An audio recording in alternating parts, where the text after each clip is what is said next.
Knon 89.3 FM in Dallas and Fort Worth, the voice of the people.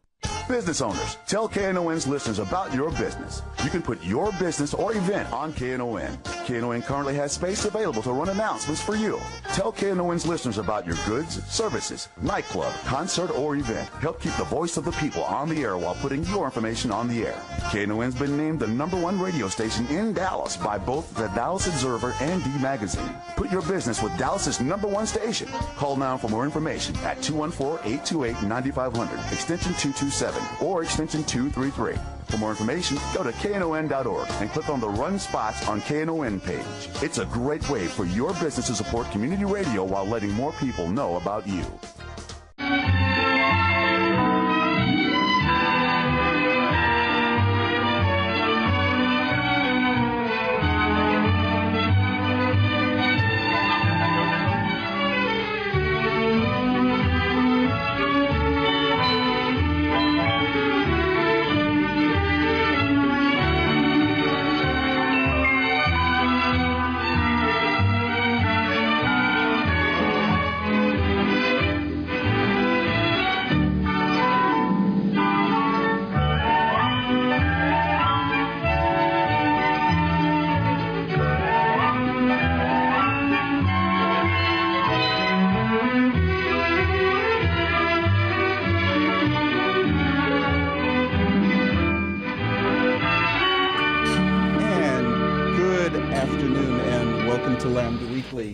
I am Dave Taffet, and I'm here in the studio with Lerone Landis. The late Patty Fink is late.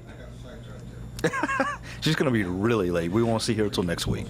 And she'll be back next week? Because she's going out to California. When is she going to California? I think Tuesday. Oh, okay. So this is a midweek wedding she's doing. Here's what Patty did. Patty registered herself as a church. Now, Patty and I married a couple who's been on our show several times, Rafiq and... Cannon Flowers. And but they had gotten a real wedding. Right. You all just did ceremony. That was just one of those one of those ceremonies, a local ceremony where, it was your typical the Baptist and the Jew married the Methodist and the Muslim. It was very a wonderful. But this one's a real wedding, and she's the real the real officiating officiant person. Yeah. And she's registered in California now, and she can do weddings. Our guest today, Doc was busy chatting on the phone and put her on. Okay. Hi, Dolores. How are you? Good. How are you? Great. Oh, and the sound is perfect. I'm glad. Yeah, we're never sure here at our studio. Dolores DeLuce is the author of the new book, My Life, a Four-Letter Word, and... It's a fabulous book. I've been reading it this week. She was disowned by her own family and moved out to California, formed her own new family that included people like the Coquettes and Divine and a whole bunch of other people, a whole bunch of gay people. We're going to be talking all about all those kinds of things. What I wanted to start with, here was my favorite odd question that came out of the book. Why did so many queers end up in your bed? That's what everybody wanted to know. I think it had a lot to do with the times and the drugs we were taking back in the 70s. I think that was the major factor. But I don't know. I've always had, my roommate Marshall was one of many 11 roommates I shared a flat in San Francisco with in the mid-70s, said I had fag attraction.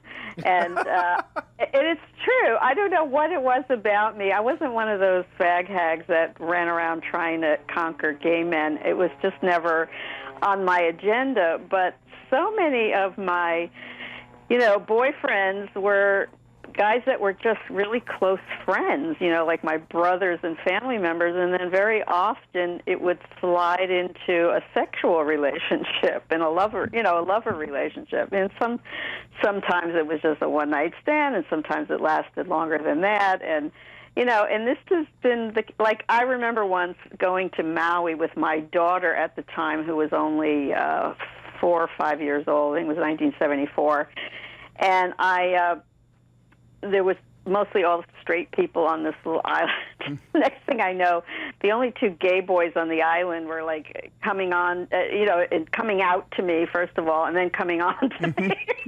They were like, but why coming on to you? I get it with the friendship. Yeah. And you're saying it was the drugs. I don't want you reporting what these drugs were to places like Focus on the Family, because they might just take those drugs and say, you see, we can cure gay people.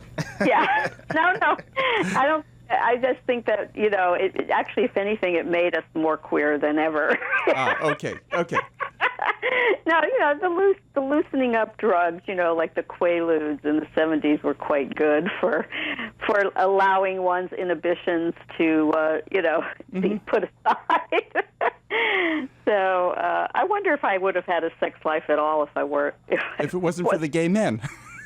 Yeah, exactly. I had my share of straight men, believe me. Oh, okay. But they were never as fabulous as friends and lovers, and I think it was more important for me to feel intimacy with people I felt closeness to, and so many of those lovers remained my friends after there was no longer the physical attraction or whatever, like reverted back to our friendship.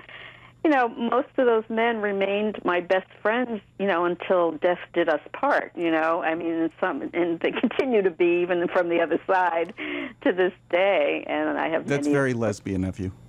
Well, I am. Like my best friend and lover, Tommy Pace, I have a whole chapter about him in the book. He was an Italian-American like me, and he was very funny and performer. He was with the Gay Men's Theater Collective. He used to always say that I was a fag trapped in a woman's body, and that he was what was he? A lesbian. He was a lesbian trapped in a faggot's body. And that was the attraction between us, Well, for those who don't know you, you are a performer, dancer, yes. singer, actress, but you're from Jersey originally, is that correct? Yes. We're in Jersey. Jersey girl. Right, Paterson, New Jersey. Paterson. My father's from Nutley. You're kidding. No, I grew up in Yonkers. Yeah, I grew up in Yonkers, but I've been here actually 35 years this week. Wow. Yeah, but but my father's from Nutley. I know Nutley, all those little towns in New Jersey. There's so many of them. Mm-hmm. So what took you from Jersey to L.A. or to San Francisco? My oppressive Italian-American family, my father, fear of my father discovering my, extracurricular activities. I was always a wild child. I think I was a rebel from birth. I don't know. It goes back to very young. I was always defiant and, didn't buy into whatever they were telling me that I was supposed to buy into from as far back as I can remember. And then, of course, when I started to come of age, teenage years, sex was totally, Italian Catholic girls are supposed to be virgins, on their wedding night, and I never went for that double standard. While all my male cousins were out screwing around, I was supposed to be good and clean the house, So that it started with that, and then it got more outrageous, and I knew that if I didn't get out of town, eventually my father would probably kill me if he ever caught me doing some of the stuff I was doing. But even in high school, it's so funny because I graduated in June 1963, and there were a handful of obviously gay men and a few gay women in my high school, but they were all in the closet, even though, it was pretty clear that some of them were, queens and what have you. And for some reason, even those boys and I always had this bond. I don't know. I always gravitated toward, the unconventional in society. I guess as far back, and I realized as I got older, and I, ended up living in this totally counterculture gay community, and started like in Venice Beach, and then moved into San Francisco.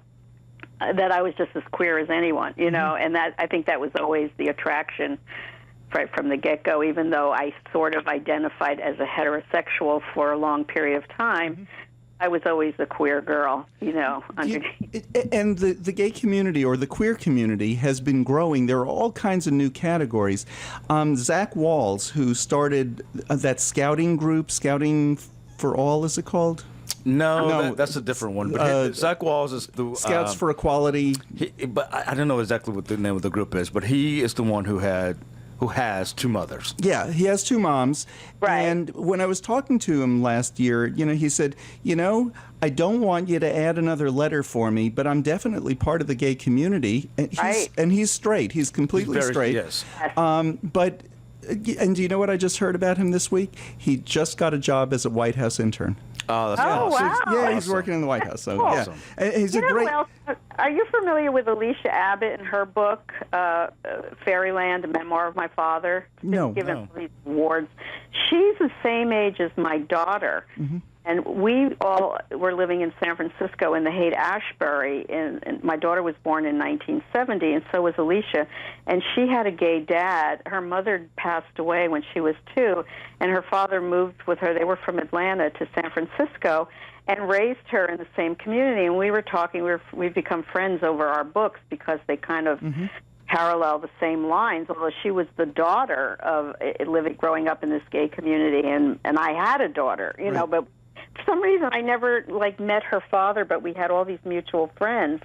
And as a young woman, she told me the same thing. She goes, even though I'm straight, I have a husband, I have 2 children, I feel very queer because I grew up in this family. Right, right. So there are all these odd pieces that are coming together, and our community is just growing and growing. So, you were always part of our community, just not one with a letter. Yeah, well, I have the B. I say you can use it. Either I'm a bitch or a bi or whatever. I was just gonna. I'm the B in LGBTIQ, whatever. I getting what the I and the Q stand for. Since they added them. I wanted to talk about some of the people that you created your family with. Your actual family actually disowned you. They did. My father did. I mean, my mother had to go along being the good Italian wife. She couldn't, go against my father's wishes. I had a sister who was just a year younger than me, and then I had a younger brother at the time who was only 8 years old. And, my father was not a bad man. He was a sweetheart, really, underneath. But, he had all these brothers and sisters who were older than him, and there was a lot of pressure, they were very uneducated. They were immigrants. They came from southern Italy. It was all about they say, they never read a book. They barely spoke, my father did learn English, and he could read and write, but there was no emphasis on education, and so I always stood out in that sense. And my mom worked in a factory. My father was a fruit and vegetable peddler until the supermarket chains came in the 50s, and then he became a manager at the ShopRite, produce manager. So they just were very working class, and they never got me. It was difficult for them, and so I just thought for some reason that my dad. When I finally did meet my daughter's father, I fell in love with him. We were living together almost a year before I got pregnant. I thought that maybe underneath they would accept it, but when I came out and told them, that I was pregnant with this black man's child, my father lost it completely and started cursing at me, calling me a nigger-loving whore and all these horrible things, and hung up on me, told me I was dead to the family. And that lasted for about 2 years. And then finally, he broke down and realized that he was going to lose his daughter forever if he didn't bend, And he did, to his credit. And it took a lot of years of our battling. I mean, he was a Republican, right? One of those. Italian working class immigrant, but voting, Republican. So we battled on every front you could imagine. But finally, there was a great reconciliation in our lives, especially toward the end of his life, great healing between us. But he did accept my daughter after Oh, a good. couple of years. Yeah, but it was difficult because I was living alone. I was I was abandoned by my daughter's father as well, so I had no family. And the gay men and women that were my friends, just became my family. I mean, they were the ones that helped me raise my daughter. I mean, in my book, you say you're reading it. I really pay homage to this community for saving my life in a way, because otherwise I would have had a very lonely, isolated life. When I was reading that part, what I was thinking was that was back in the 70s. Right. Yeah. When it was very hard. Like, Lerone is a gay dad. They went out of their way to have an interracial baby. And well, you did, because you were planning that if the surrogate that you found was black, then Danny would be the sperm donor. But since the surrogate you found was white, that you'd be the sperm donor. Right, so, and what's very funny is Lerone is the actual dad, but the baby looks more like, she's not a baby anymore. She's 5. She's 5. But she looks more like the one who's not the father. Oh, you know what else is funny? Her biological mother, who's white, but she's Italian. Oh. Okay. Oh, great. But your daughter is actually like my daughter. She's half Italian, half black? Yeah. Uh-huh. Oh, that's great. So, but what I was thinking was, back in the 70s, a lot of states it was illegal for gays to adopt. In fact, most states. Yes. There was no such thing as surrogacy. No. So unless you were left a child that was in your family, gays just weren't being parents then. And so your situation was one of those, you came into their lives and it's, okay, I can be a parent now. Yeah, and it was great because, that's why they were such great babysitters. I mean, like, there are all these people that were naturally loving, had all these great nurturing qualities, and they were able to shower them upon my daughter, who got a lot of greatness, and her spirit is so strong and beautiful, and I think so much of that came, from these special people that helped me raise her, her aunties and uncles. She's off in Kazakhstan right now. I just put her on an airplane yesterday. She's a singer, jazz and blues singer now, and she goes all over the world and performs. So she got a 5-day gig in Kazakhstan, of all places, with an all-black band that she sings with. And they just flew them business class, and she checked in with me at 1 a.m. Said, I just landed in Frankfurt, Germany. We have a 3-hour layover, and then we're flying into Kazakhstan. So, I raised this wonderful daughter, but I think so much of the influence of that community really benefit to her, Sure. But as, I felt like you were writing it almost like, well, wasn't this wonderful? And I was reading it as, well, of course that happened. Yeah. Of course, that was the most obvious thing for gay people to do in the 70s. We adopted other people's kids. Right. I knew a few people that had their own, but usually they were like bisexual men that had been in a relationship with a woman and then birth, and then somehow ended up parenting the child. But that was only if the other parent absolutely didn't want the kid, because very few judges were going to give custody to the gay parent at the time. That movie that Alan Ball was in about the gay couple that wanted to adopt this kid that was what's the word when Down syndrome. Did you see that film? No, I hadn't seen it. Yeah, about a year ago. I can't remember the name. I can't remember either. Indy, and he and his lover fought the courts to try to adopt this kid whose mother abandoned him. She was a junkie and abused him, and the poor kid. It was so tragic. And this was based on a true story in the 70s, and how the court system refused the men the right to adopt this kid, and he ended up dying in the streets because every time they put him in a foster home, he was neglected and abused. And when he didn't go back to these two gay men who become his fathers, he lost all hope. And it was so painful. I know here in Texas, every time we happen to have, you might not have heard around the country, but we have a bunch of Republicans here in office. And just a few. Well, every time, one of them gets a bug up his butt to, gay people shouldn't be adopting. Right. Child Protective Services runs to the legislature and says, who the hell do you think is adopting all of our special needs, especially kids? Exactly. Yeah, nobody wants them. And, yeah, it's amazing, because there is, gay people have a lot of compassion and love, and the fact that they can't have children, I mean, it's sad. Well, at least we're coming a long way, and yet at the same time, there's what is it, 3 steps forward, 2 steps. Right. You have all that backlash against. I heard that whole thing at the beginning of the show there. They were talking about the Koch brothers, Was that on your show? Yeah, or was between the shows. Between the shows. Yeah. Yeah, I know. It's oh God. Okay, Dolores, we need to take a break. This is our first break. The time just flew. Lerone is signaling me. I'm usually the one signaling him. We're talking to Dolores DeLuce. Just 2 minutes. We're talking to Dolores DeLuce. Her book is My Life, a 4-letter word. We'll be back right after this. Want to find out about upcoming events at KNON? Want to see pictures from past events or need information about the station? Then you need to like the official KNON Facebook page. It's easy to find. Just go to facebook.com/KNON893. It's the KNON 89.3 FM station-produced page for Facebook. It's the easiest way to keep up with what's going on here at KNON. Like us and share with your friends today. That's facebook.com/KNON893. Accept no substitutions.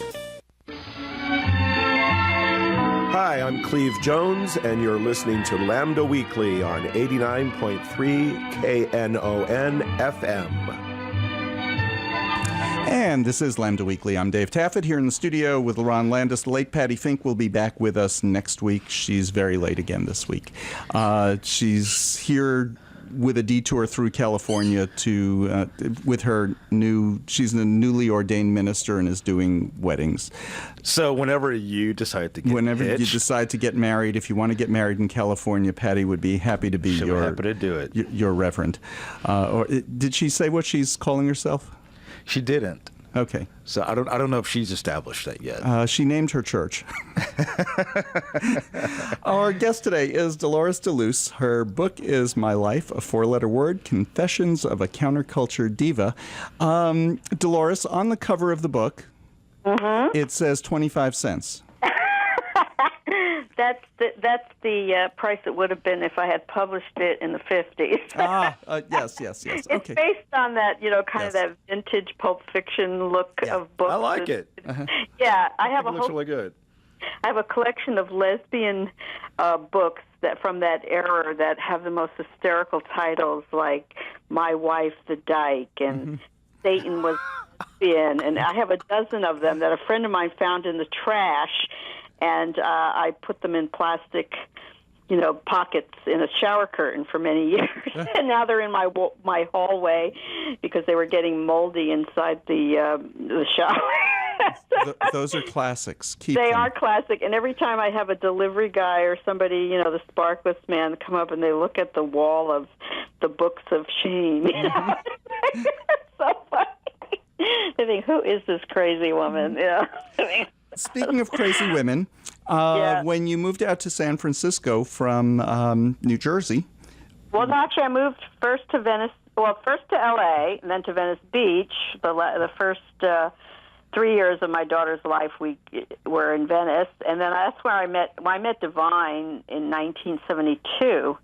And at a show in San Francisco, she was performing with the Cockettes, and we became fast friends. Then he came down to Venice with an entourage and stayed with me. They came for a weekend and stayed a month. They loved being on the beach so much. And then afterwards, Divine kind of introduced me to the Cockettes and said, you should put Dolores in one of your shows. She's really funny. And the next thing I know, I was moving to San Francisco with my daughter and everything packed in my VW Bug and moved up there to start my career on the stage. Okay, so what I wanted to ask, first of all, are the Cockettes still performing? Well, actually, 2 of the original Cockettes, Grumbly Coldwind and Pam Tent, actually 3 of them, and Rumi, are working with a new theater group in San Francisco called, what is it called? I think the Hippodrome Player, something like that. they've been doing reenactments of all the old Coquette shows and new, with some new lyrics and music by Scrumbly. Scrumbly wrote all the music to a lot of my shows, and he was one of the original Coquettes, as well as Sweet Pam and Rumi. And so, so I guess some of them are still performing. Okay. And the reason I didn't know was it's been years since they've been here. Right. So they don't call themselves the Coquettes anymore, because many of the Coquettes are no longer with us. Right. Okay, so explain to our audience here in Dallas, have you ever seen them, Lerone? The Coquettes? Yeah. No. Okay. And they had performed here, and I can't remember when it was, but I guess it's a while ago. Explain who they are. Well, they were a gender bender theater group that evolved out of the community in the late 60s, like, back in the Haight-Ashbury hippie days. There was an actor from New York, Hibiscus, who was a total freak that went out to the West Coast, and he kind of started the first.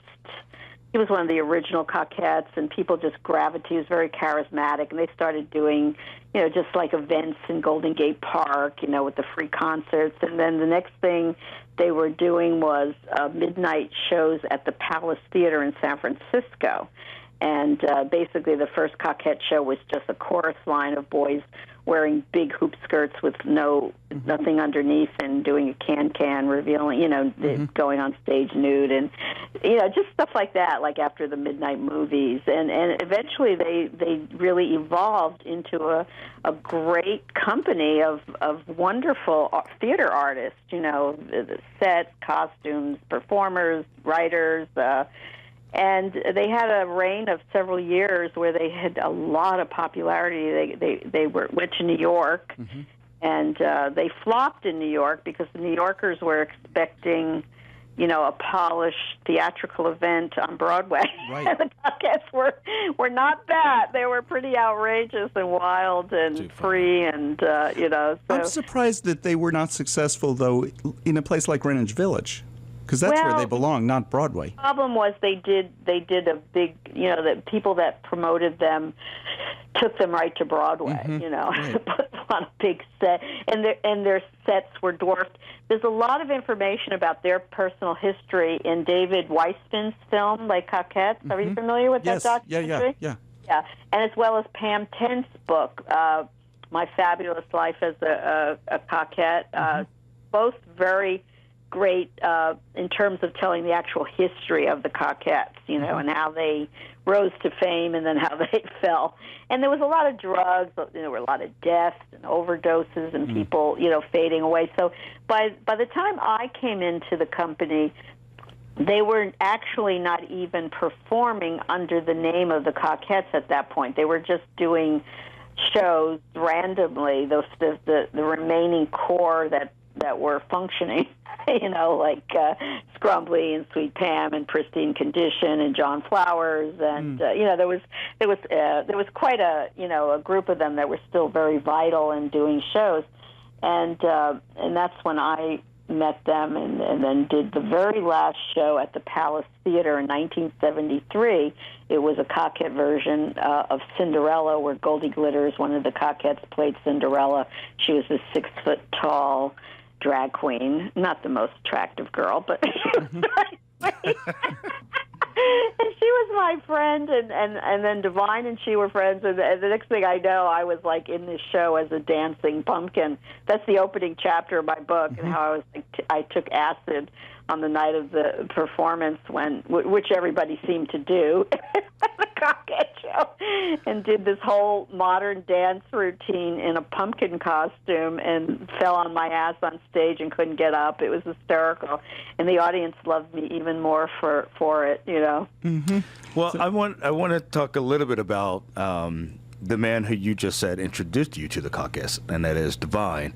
Now, for most of I would probably say most of mainstream America would recognize Divine as... You're not mainstream, Lerone. Well, not anymore. Right. But would recognize that name as associated with John Waters movies. And for me was, I think the first time I saw him was in the movie Pink Flamingos. Woo, what a movie.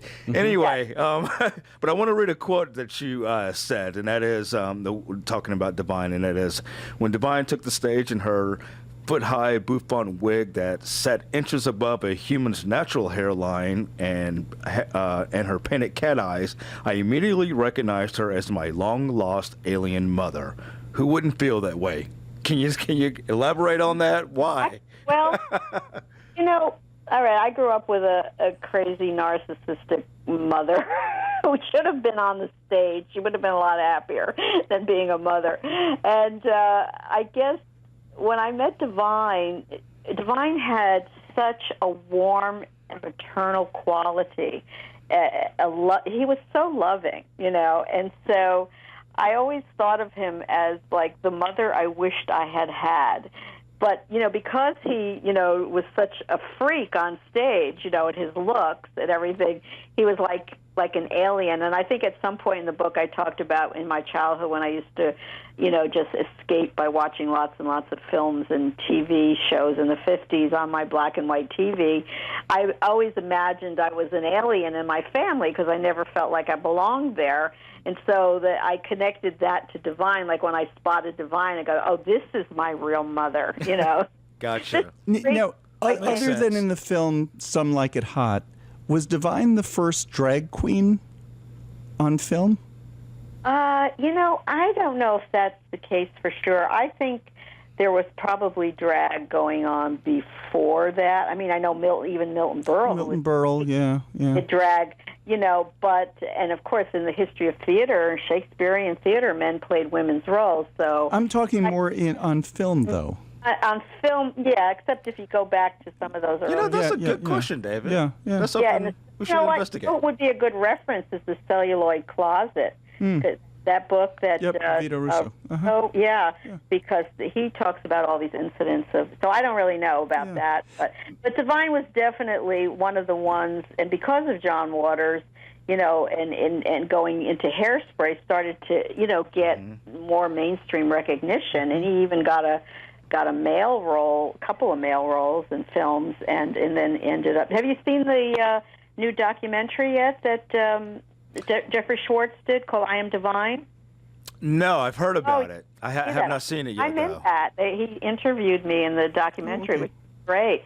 Yeah, and it tells a lot about his career and his history and his background. And John, I just saw John a few weeks ago. He was here in L.A. on his new book tour.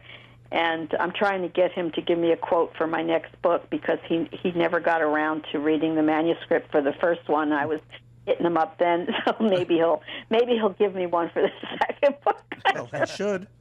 I'm hoping. I guilt tripped him enough. Now, through Divine, you became friendly with John Waters. Well, I didn't know. I'd say that's not the truth. Okay. I knew John, but we weren't good buddies or anything. He was busy doing his thing, and he really only wanted to work with his crew from Baltimore. Divine used to ask him, why don't you put Dolores in one of our movies? And he, no, But, I knew him. And as John has aged in the last 2 or 3 times I've seen John at different events, he's actually so much warmer and open and sweet. 'Cause we've all been through a lot. We've lost so many of our dearest loves in our lives, and and I think it really softened John up, and he's very grateful for his success, and can't even believe it sometimes about how the mainstream has accepted him, and his work over all these years. I've always wondered because I know that Divine, from what I've read, he was an actor. Did he have a problem with the drag queen label? Or, no. Okay. No, not in those days. I mean, he was a gay boy, who didn't fit in with his school. He was bullied, and when he met John Waters and that gang of freaks from Baltimore, they all kind of formed their own family, and John, was interested in making films, and Divine was his... muse, I guess. and the reason why I asked that is because, when you have somebody like Divine who becomes such a big character, larger than life character, people have a hard time separating. They're really not like that. Right? No, they really are acting. You do understand that is an actor. Yeah, no, he definitely was not a drag queen who wanted to live in drag. He was not at all interested in being a woman. I mean, Right.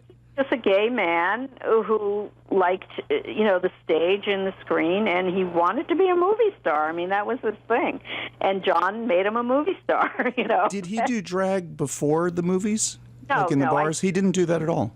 I think only, well, I don't know 100% for sure if he did, but he definitely did it with John, and there's a bit of that in the new movie. You should really check that out. I need to see that. I will. I do need to see Sam that. Divine by Jeffrey Schwartz is the same director that did the Vito Russo story, which is another one of his great films about, Vito Russo's life and activism and stuff. There's a lot of great stuff out there right now, and more, I think, will be coming, I hope. And I think, what's so important, and this is one of the things I found when I was on my book tour, I spoke to some audiences at different bookstores in college towns where all these young 20-year-olds and 30-year-olds would come to my readings, and I was so impressed because they didn't know this history, and they were so hungry for it. They'd keep me on the stage for hours asking me question after question. It really was heartwarming. I felt so glad. I mean, because my book is really a very personal story, but it has enough of the background of that time period to make it like historically relevant to people that weren't there and didn't know the struggle. Well, one of the things that is nice is that there are an awful lot of young people in their 20s who really have no memory of the AIDS crisis. And after our break, we need to take a break now, but after our break, I want to talk a little bit about that and just how it really did affect all of us in our generation.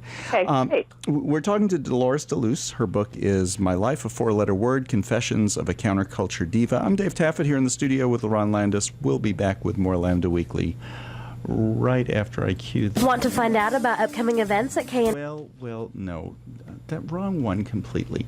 If you're going on summer vacation but aren't planning on taking your old car with you, why not donate it to the KNON Vehicle Donation Program? Just call 877-KNON-AUTO and we'll arrange everything from picking up the vehicle to providing the necessary paperwork. Your donation will help support KNON. 877-KNON-AUTO or on the web at KNON.org.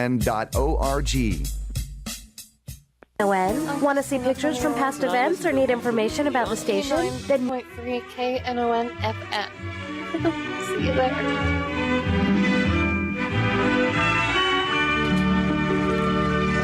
Okay, so Leron's sitting here laughing at me, and so is Doc. I don't usually run the... This is what... Okay, and yeah. and it continues. Okay, so that was the worst commercial break I've done in a long... I don't do the board anymore. And Josh isn't here, our schizophrenic dual personality board operator, Josh and Chris. Who's the same person. He's not here this week, so I'm doing the board. I'm doing the computer. I'm used to our 8-track players that to do the ads. When You're the dating yourself there. No, I'm really not, because we had those 8-track players until about a year and a half ago. Oh, my goodness. To do the ad. So that's why everything went off at the same time. We're talking to Dolores DeLuce. Her book is My Life, a Four-Letter Word. It is not really 25 cents, even though it says so on the cover. It's her story of her life. She has some wonderful stories in it. Here's one that I picked out that I really loved. You met Jane Fonda when her daughter and your daughter were in a play together. Yeah, that I directed. And you directed instead of Jane directing, because obviously you know more about show business than she does.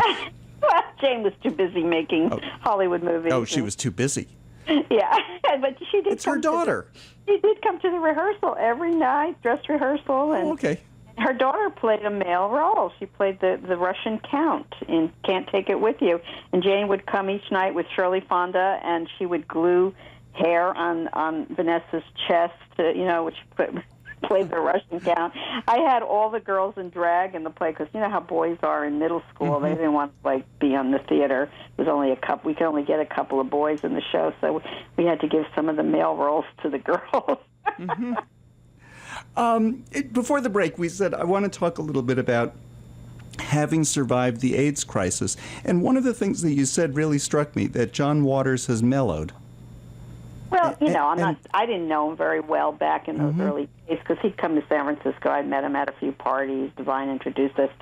But he always seemed a little standoffish to me, and I know that Divine said to me, "Oh, honey, I tried to get John to put you in a movie, but he's always, blah, blah, blah." So that's really all I knew of John, And then over the years, I've seen him at, that he helped David Weissman with the Coquette movie by being in it and supporting it. And, so I was at the premiere of that and, met him there. And in the last few years, I've seen him backstage at different functions, and he's always very open and kind and always, remembers me as soon as he sees me, which kind of surprises me because I didn't ever think he really knew me very well or paid any attention to me. But he's very loving and sweet. And, so I don't know really what he was like, only other than my impression of him back in the early days, we've all, get different as we age. I think those of us that have been through, like we were talking about, the loss of all of our dear ones with the AIDS crisis, if we're not bitter, we've grown from the experience. I went through bitter, I went through angry, went through all those stages, and now when I meet somebody who's like my age, who went through all of that, what we usually talk about is, well, how did you make it through those years? Yes. Emotionally, physically, and why are you even alive? Exactly. Yeah. Well, I mean, for me, too, I slept with over 25 men that were HIV positive that are dead today and had unprotected sex with them, and by some miracle, I survived. I didn't get HIV infected. Right. And I think it was because, basically, my sex life sort of changed around 1980. I started meditating and found a guru in my life, and I was sort of struck celibate. Not because I wanted to be, but I was just having a very powerful spiritual experience and didn't find myself needing as much outside attention, And I think that's when the AIDS virus sort of took hold with a lot of my boyfriends, because a lot of them were still out there practicing unsafe sex because they still hadn't made that direct connection. It wasn't guaranteed. Yeah, so it was hard. I mean, and for me, very directly, a good friend of mine was patient number 25. Wow. He was the only thing that they could figure out with him. He contracted Kaposi's sarcoma. He was 25 at the time, and he was the youngest person by 30 years to have ever contracted it at the time, and he was written up in medical books. So, it's not just that we weren't connecting. I was involved in it before we knew anything about it. I mean, we were just kind of looking at it and saying, what's going on here? Right. So, we were calling it gay cancer. I remember my friend Patrick Cowley, who he did all the disco music for Sylvester. He was one of the early deaths in San Francisco, with Bobby Campbell, and they were right up there in the early 80s, And Dolores, there's another layer on top of your situation that most other gay men can't say. You had a child in the midst of all this, who also knew these men who were passing away. Who suffered from the losses too. Exactly. She had to have as a child. child. That in the book, how she really. There were certain friends when they passed. I mean, she just freaked out. It was so hard for her, because she was losing these people that were like her uncles. Her uncles, yeah. I mean, it was something. And she was at that really, kind of tender age, like late teens, early 20s, when everybody was dying around. It was painful. And it's funny, I was just honored this month. There's a Radical Fairy magazine. I don't know if it's called RFD. Comes out quarterly. They did a 5-page interview with me with all these beautiful photos from my book. The Gay Widows, which was a performance thing we did. There's about 6 or 7 pictures from the book in there, and it's the special issue that is dedicated to the memory of AIDS. Because they're coming on to 40 years, their next issue. And so I was actually very honored to be a part of this quarterly printed magazine, which is beautiful. Yeah, and it's the other thing that strikes me is it's really only, even though we've had drugs that have controlled the disease since about 1996, 97. And I have a lot of long-term survivor friends. Oh, sure. But it's only recently that we're even talking about the height of the AIDS crisis, meaning those years, and not now, and that we're distancing ourselves from it. Yeah, it's true. I think for a long time, people did not want to hear about it. You know, it was like, I remember I was trying to put together an anthology of stories called Gay Widows from all my girlfriends that lived in the community like I did, who some were gay, some were bi, or lesbian women who were affected just as heavily as the gay men were, sure. You know, from the crisis. And 3 or 4 or 5 of us were writers, and I tried to put an anthology together of our stories, because that's how I was surviving it. I started really writing seriously, you know, writing short stories and stuff, and that was my way of coping, is to keep them alive in memory by writing stories about them, you know, and that was the very beginnings of my writing that ended up in the book, you know. And I remember when I tried to sell the proposal, people really liked it, but they didn't want to go near it. They said, "Oh, you know, we're tired of hearing about AIDS now." You know, you had Paul Manette's book, you had a few other famous writers that wrote about it, but they didn't want to go near there anymore. Right. And now it's kind of resurging, and people are interested in revisiting it again. And I think it's because now there's that distance. Right. Well, they just did Normal Heart on HBO, which was brilliant. Did you see that one? Yeah. Oh God, I just tore me up watching that again after all these years. You know. Right. Yeah. Okay, so your book is not sad at all. So I don't want to leave on that kind of. No, it's not sad. No. I was laughing through the book. Yeah. Okay, so. Yeah, people do cry, but they also laugh a lot too. Okay. Lewd Nude. You came back from what you called the honeymoon from hell, and you were arrested for prostitution. Right. Okay. Talk about that story. I love that story. Oh my God. Well, I married a gay boy, a bisexual boy, and we went on our honeymoon. He was a nude go-go dancer in the gay bars in West Hollywood, and I was a nude go-go dancer at the time, supplementing my welfare check by a couple nights a week dancing nude at some straight bar. And we went on our honeymoon after having this big hippie wedding on the beach. And, you know, he turned out to be a nightmare. Eric was a very disturbed boy.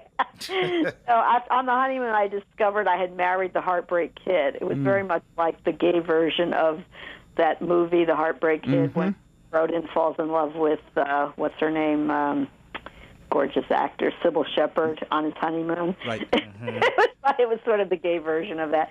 So when I got back to Venice, I was we had a little section which was kind of an alcove between these two piers that was mostly hidden from the public beach, and we would all go down there and nude sunbathe. And I was lying there by myself naked, and my transsexual friend Ruby, who wasn't a transsexual yet, she was still a boy back then, came by and sat with me, and we're chatting. And the next thing I know, the police are handcuffing me and taking me to jail, saying that I was a prostitute, that I was soliciting, you know, and here I am just sitting with my gay boyfriend. You were naked in the middle of the city.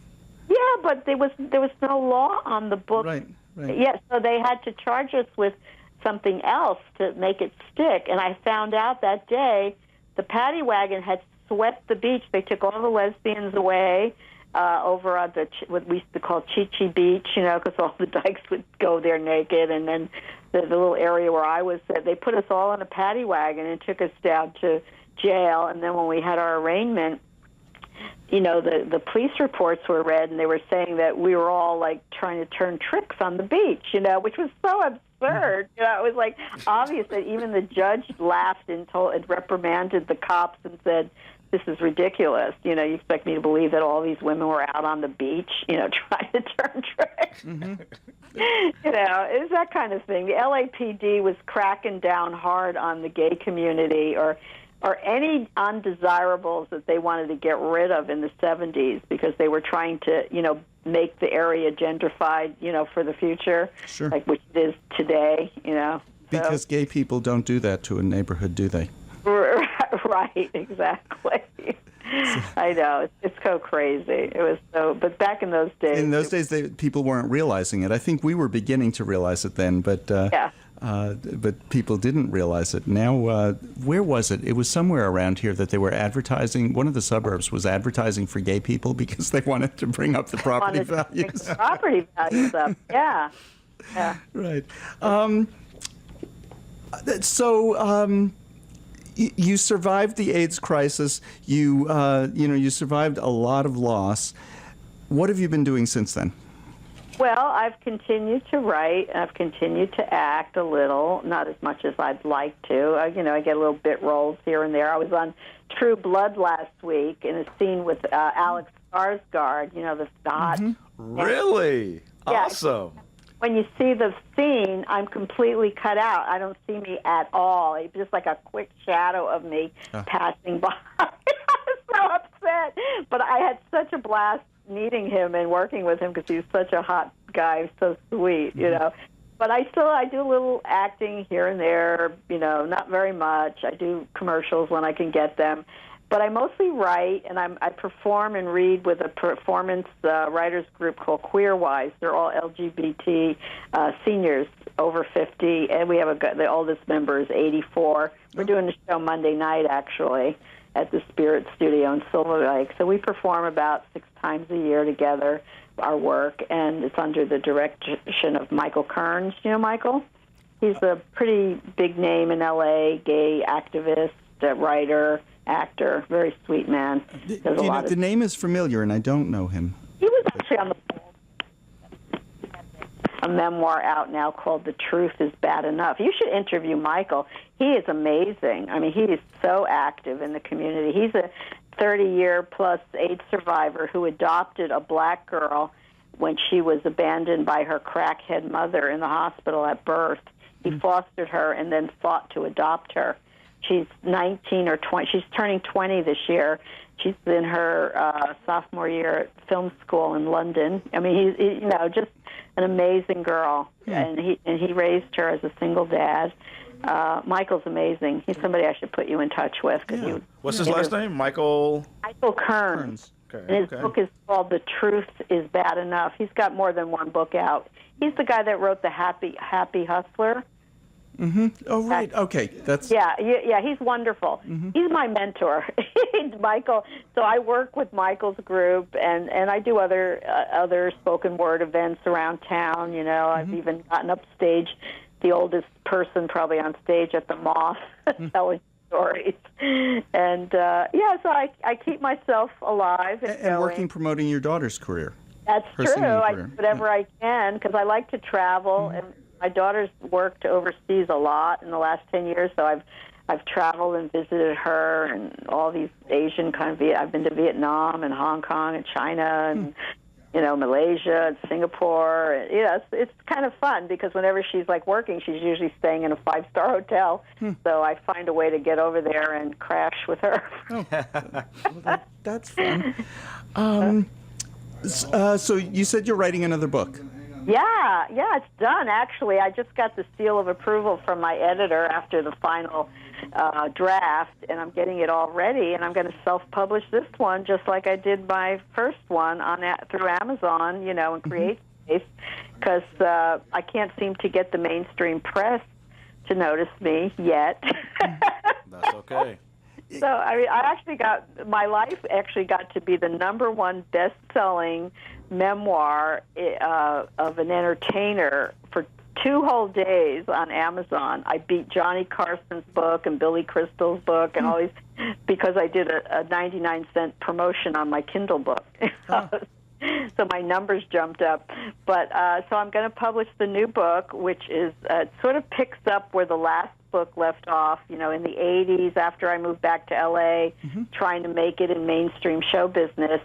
And the book is called Blowjobs, A Guide to Making It in Show Business or Not. And it's about all my war stories of living and working in Hollywood. I used to be Dean Martin's maid. I was his maid for 2 years. I've done a bazillion jobs and businesses. I was a knitter to the stars. I mean, this is all through the 80s and 90s and 2000, you know, all the careers and jobs and everything I've taken just so I wouldn't have to have a straight day job because I wanted to be available for auditions.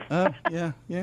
Now, I have to tell you, when you just used that word... Twice in 1 month. Lerone is just hysterical. We had a state representative on last week who was talking about our governor and stories that he's heard about him also being involved with men and getting... BJs. Mm-hmm. Yeah. Oh. So my BJs are not the kind of BJs we think of. The word blowjob is more in reference to the jobs I've had, the jobs that sucked. Lerone and I are just hysterical. You know, our show has been on 30 years. Yeah. Actually, we're coming up on 31 right now. Wow, that's amazing. And, yeah, we're the oldest gay and lesbian radio show on anywhere in the world, as far as we know. You found me. That's so cool. Yeah, in Dallas, Texas, of all places. Yep. But we have to say, twice in 2 weeks. Twice in 2 weeks. And first time in 30 years. Hopefully our station manager wasn't listening today. Had blowjobs on your show? Yeah, we have never discussed that. No. Oh, my God. Mm-hmm. So we are just about out of time, Dolores. I want to thank you so much. Thank you so much. So fast. Yeah, that was a lot of fun. My Life, a 4-letter word. Dolores DeLuce is the author. It's available on Amazon. Is it in bookstores at all? It's only in a few small indie stores, but you could go to my website, counterculturediva.com, and it has a direct link to the Amazon if you can't search it or whatever. Just remember counterculturediva.com, and you can get it in Kindle and paperback on Amazon. That's the best way, probably. Great. Yeah. Thank you, Dolores. Look for Blowjobs, the Guide to Making It Show Business or Not. That'll be coming out in about a month. We will look for it, and I want you, and you'll come back in a few months and talk to us about it. We'd love to have you on again. All right, great. Take care, and thank you so much. Thank you. I really enjoyed this. And our guest next week is Jelinski Brown from United Black Element, and that brings us to the end of another Lambda Weekly. We'll be back next week with more.